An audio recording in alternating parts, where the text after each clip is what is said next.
Hi, this is Eric White from Board Game Geek. I'm here with Scott Morris of Passport Game Studios, and we're here looking at, I gotta hold this up really close, Three Wishes. We'll see if it focuses. It does not. Looking at a card. No focus. That's what we're looking at. That's right. Because you only have advanced copies, little sample here to show people. It's pre-production copies. We're going to be releasing the game at Gen Con this year. Really excited about this. This is an 18-card micro game. It's $9.99, so a really low price point, really easy to carry around. As you can see from everything in front of us here, this is the entire game.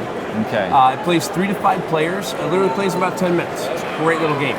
The idea is that we're on our way home and we find a bottle with a genie in it. And the genie is both a little bit mischievous and a little bit benevolent. He's going to grant us 3 wishes. But we've had a good night, so we're kind of arguing a little bit about what 3 wishes we should ask for. Okay. So we come together as a group and we've decided that we're going to ask for a superpower, which is blue, for ourselves. We're going to ask for a gift, which is yellow, for someone else. And we're going to ask for a World Harmony card, which is for everyone. Something for us, something for someone else, something for everybody in the world, right? Okay. In this case, you would have immortality, your friend would have a supercomputer, and the world would get a teleportation grid to take them anywhere in the universe. If you had those 3 wishes, life would be pretty good, right? In addition to that, and your goal is to have one of each of those. So 1 blue, 1 yellow, and 1 pink. If you do that at the end of the game, you would score the points under here, so you would get 6 points total. Okay. However, there are cards like Cold Fusion, which give you 2x. So if you have a set of all 3 colors and one of these cards, you would add your numbers up and multiply by 2, so in this case you'd have 8 points. Okay. There's also another 2x card, so if you have both of these, you automatically win the game. But you must have a set. You must still have a blue, a yellow, and a pink. The final thing, which is really, to me, one of the most fun things in the game, is time travel.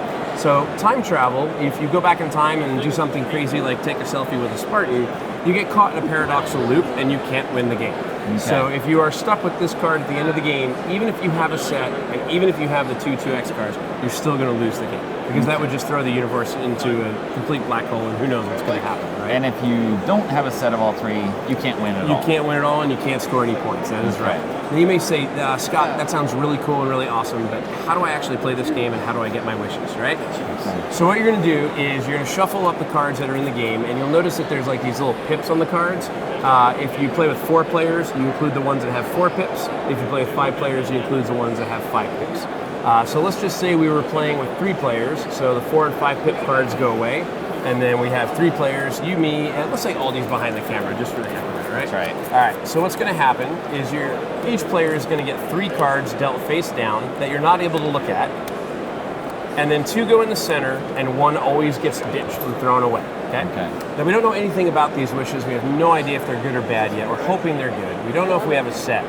At the beginning of the game, you're allowed to look at 1 card. So go ahead and pick 1 card, and as the magician would say, commit it to memory, know what it is, see if there's any text on it, recognize the color, recognize the number, and then go ahead and put it face down. And let's say Aldi went ahead and looked at this one right there, and I'm really, we can't even see it from that far. I'm 43, so I can't see that far. That's okay. So we would all have 1 bit of information. Now, beginning with the game, on your turn, you're allowed to take 2 actions. The actions can be peek at any card on the table. So you can look at the 2, any one of the 2 that's neutral. You can look at your opponent's, or you can look at one of your own. Okay. You can also swap any 2 cards on the table. So if I looked at this card and saw it was time travel and didn't like it, I could swap it out with 1 in the center. I could swap it with 1 of Aldi's. I could swap it with 1 of yours. Or I could get chaotic and swap 2 of yours as well. Exactly. It doesn't have to be your own. The final thing you can do is shuffle. And as the game goes on, you're going to get more and more information. So you're going to be looking at cards, swapping cards. Let's say everyone realizes that this is one of the 2x cards, and I don't want you or Aldi to be able to know where it is. I can take my cards, I can shuffle them up 3-card Monte style, lay them back on the table, and then I'm allowed to look at one for free and see a little bit more information. Okay. As time goes on, everyone's going to be shifting these cards around and getting more and more information. Once the 3rd time around the table has finished, anyone can declare endgame. And to declare endgame, they would simply take that as their one and only action, say, game is over. Everyone would flip over their cards, and if you have a set, you would score. But if you're like me and you get stuck with time travel, you would lose automatically, right? You would not have a set, so you wouldn't. And then Aldi would have a set, and he would automatically win because he has both of the 2x cards. The game is going to come with little blue cubes, so you can keep track of who won each round. Or you Okay. can also alternatively play for score points and do it that way and keep track of score. Okay. So super quick, super fast. Do you do the same action on the turn? You can do the have same to? action. You can Okay. peek at 2 cards. You can swap and swap again. You can shuffle and shuffle. Okay. You can only shuffle your cards. That was one of the questions that came up, so I thought was good. It was asked by a little 9-year-old kid who was playing, which was awesome. We were actually having other people shuffle our cards. Yeah, exactly. Because you're always, you know, if you looked, you can. Right, I know where right. things Yeah, I are. know where it is. I know where it is. Yeah. Yes. Beautiful artwork. We've been really, really happy. Maria Markowska is the artist. It's been getting a lot of praise around being a little bit more original and a little different. We've given out a couple of copies to some reviewers, so you should be seeing some reviews coming out pretty soon, hopefully posted on BGG, of course. And just like I said, very short, very fast, and very low price point at $9.99. I mentioned co-published as well from Strawberry Studio, which is Yes. a family division for NSKN. Yeah, Because yeah, NSKN so- does not do like family games. Right, like we You're just not talked thinking earlier about that. Simmered, right? It's a big, Yeah. big game. Yeah, so Andre, so him and his team, they came up with this idea for Strawberry Studios.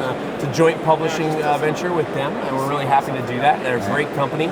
And this is going to be a studio that focuses more on smaller games and family games and things that you can kind of take with you on the go, which is always a good thing for us gamers. All right. Thanks very much for the overview. Thank you. Meetings over the years.